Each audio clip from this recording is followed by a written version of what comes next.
आज हम लोग डिस्कस करेंगे फॉर्म्स ऑफ पावर शेयरिंग का 4th नंबर। और ये टॉपिक हमारा जो है सबसे लास्ट वाला टॉपिक है। इसी के बाद हमारा ये चैप्टर पूरी तरीके से खत्म हो जाएगा। देखिए लिखा हुआ है इसमें, यहाँ पे देखते हैं कि आखिर पावर किसके बीच में शेयर किया गया है।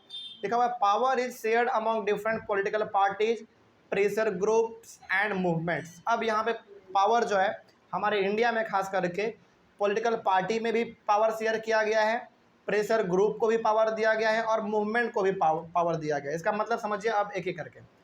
पॉलिटिकल पार्टी के पास क्या पावर है बताते हैं, देखिए ध्यान से। जितने भी हमारे इंडिया में पॉलिटिकल पार्टी हैं, चाहे वो स्टेट पार्टी हो चाहे वो नेशनल पार्टी हो, सबके पास ये अधिकार है कि वो अपने पार्टी का बहुत ज़्यादा प्रचार प्रसार कर सकता है ना। कोई दिक्कत नहीं। आप देखते भी होंगे जब चुनाव वुनाव आता है तो बड़े बड़े होर्डिंग लगते हैं, बैनर लगते हैं। क्यों लगते हैं? क्योंकि उनके पास पावर है। ये उनको पावर कौन दे रहा है? हमारा संविधान दे रहा है।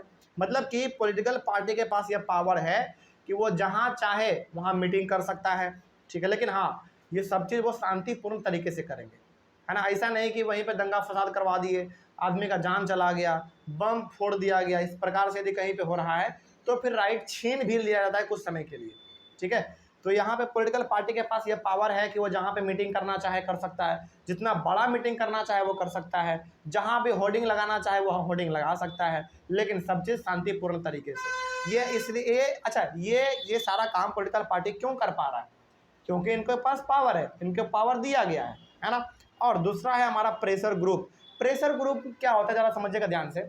आपने कभी ना कभी ये चीज़ देखा होगा, जब गवर्नमेंट कोई गलत नियम कानून निकाल देता है ना, तो अक्सर लोग उसके अगेंस्ट हो जाते हैं। कुछ लोग प्रोटेस्ट करने लगते हैं। तो जो प्रोटेस्ट कर रहे होते हैं बेसिकली वही हमारा कहलाता है प्रेशर ग्रुप। प्रेशर ग्रुप का मतलब आप ऐसे समझिए, लोगों का वो ग्रुप जो कि गवर्नमेंट के ऊपर प्रेशर क्रिएट करता है। क्यों क्रिएट करता है? इसलिए करता है ताकि गवर्नमेंट कोई अच्छा सा नियम कानून लेकर आए, उसके भलाई के बारे में सोचे। किस तरीके से? जैसे मान लीजिए कि गवर्नमेंट ने ऐसा कोई नियम कानून निकाल दिया जिसको कि लोग पसंद ही नहीं कर रहे हैं, तो लोग क्या करेंगे? रोड पे उतर जाएंगे, उसके खिलाफ प्रदर्शन करने लगेंगे, रोड पे उतर के टायर जलाने लगेंगे, है ना, पूरा चक्का जाम कर देंगे, पूरा शहर जाम कर देंगे। इस प्रकार के लोगों को हम लोग कहते हैं बेसिकली प्रेशर ग्रुप। क्यों? क्योंकि वो प्रेशर क्रिएट करते हैं किसके ऊपर? गवर्नमेंट के ऊपर, ताकि गवर्नमेंट उसके बातों को सुने, समझे, है ना, उसके लिए अच्छे तरीके से काम करे। और दूसरा है हमारा मूवमेंट। अच्छा, आप ये भी देखते होंगे जब किसी भी प्रकार का नियम कानून गलत निकलता है तो मूवमेंट भी होते हैं, यानी कि आंदोलन भी होते हैं। सपोज फलाना पार्टी मुर्दाबाद, फलाना पार्टी मुर्दाबाद, फलाना नेता मुर्दाबाद, इस प्रकार से आप देखते होंगे मूवमेंट, आंदोलन होते हैं कि नहीं होते हैं, उसी प्रकार का। तो ये आंदोलन इसलिए कर पा रहे हैं क्योंकि इनके पास अपना पावर है, और इसको पावर जो है हमारा भारतीय संविधान दे रहा है। कोई दिक्कत इसमें? बात समझ में आ रही है? चलिए आगे बढ़ते हैं। तो यहाँ पे पावर किसके किसके बीच में शेयर किया गया? पॉलिटिकल पार्टी के बीच में, प्रेशर ग्रुप के बीच में और मूवमेंट्स के बीच में, ठीक है। आगे देखा जाए इसमें और क्या लिखा हुआ है। उसके बाद है in a democracy the citizens must have freedom to choose among various contestants for power. अब देखिए डेमोक्रेसी का सबसे बड़ा खासियत क्या है? यहाँ पे सबसे बड़ा खासियत ये है कि हमारे ऊपर रूल कौन करेगा ये हम डिसाइड करेंगे। किसके थ्रू? वोटिंग के थ्रू। मतलब कि हमारा रूलर, हमारा लीडर कौन होगा ये हम खुद डिसाइड करेंगे। कोई दिक्कत इसमें?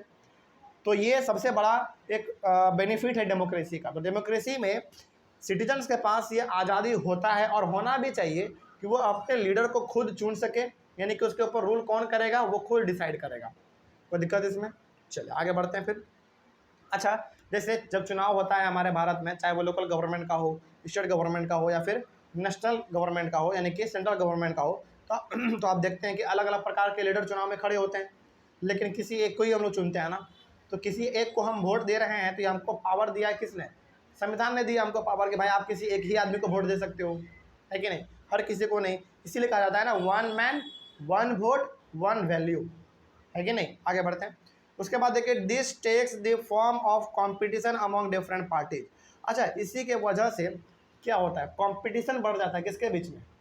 पॉलिटिकल पार्टीज के बीच में। जैसे आप देखते होंगे जब भी चुनाव होता है तो अलग अलग पॉलिटिकल पार्टी अपने कंटेस्टेंट्स को, यानी कि अपने लीडर को चुनाव लड़वाते हैं। जैसे फॉर एग्जांपल मान लीजिए कि यदि सेंट्रल गवर्नमेंट का चुनाव हो रहा है तो बीजेपी भी अपना कंटेस्टेंट उतारेगा, कांग्रेस भी उतारेगा, है ना, बहुजन समाज पार्टी भी उतारेगा, तृणमूल कांग्रेस भी उतारेगा। ये सब पॉलिटिकल पार्टी का नाम है ना। यानी कि सब पार्टी जो है ना अपना कंटेस्टेंट चुनाव में उतारते हैं। क्यों उतारते हैं? ताकि हम लोग जीतेंगे, गवर्नमेंट बनाएंगे। और इससे होता क्या बेसिकली, इससे कंपटीशन बढ़ जाता है।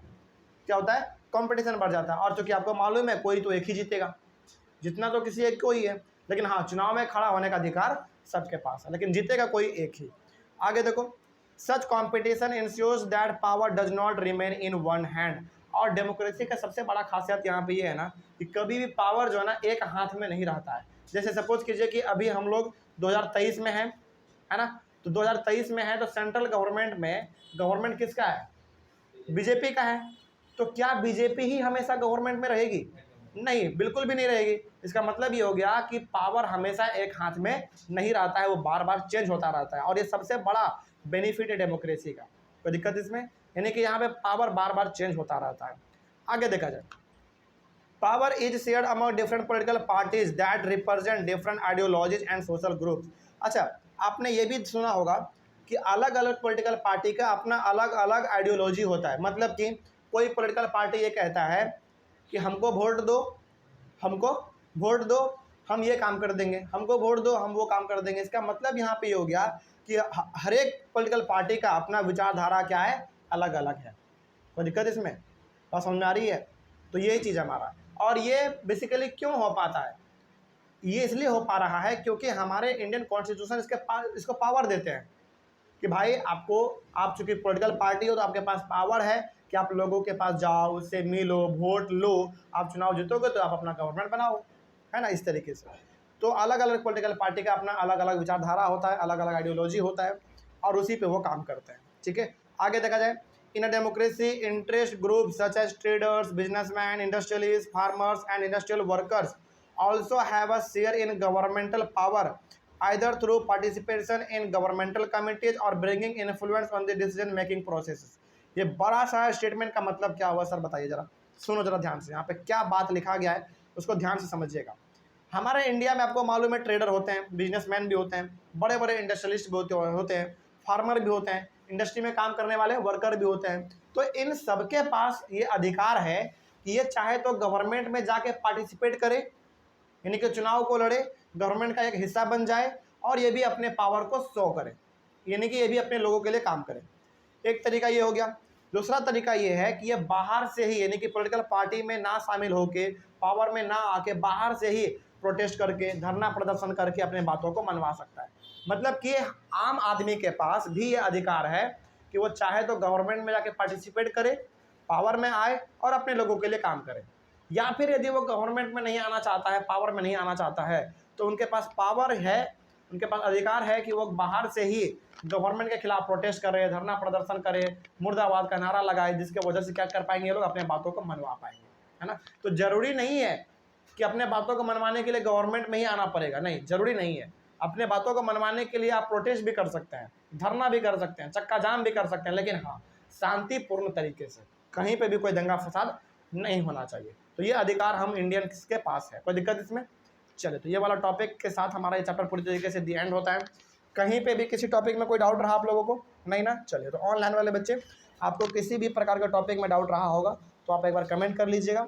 हम लोग अपने अगले वाले क्लास में एक नए चैप्टर को शुरुआत करेंगे, तो मिलेंगे हम लोग अपने एक अगले वाले क्लास में नए चैप्टर के साथ और एक नई शुरुआत के साथ। तब तक के लिए thank you very much and have a nice day.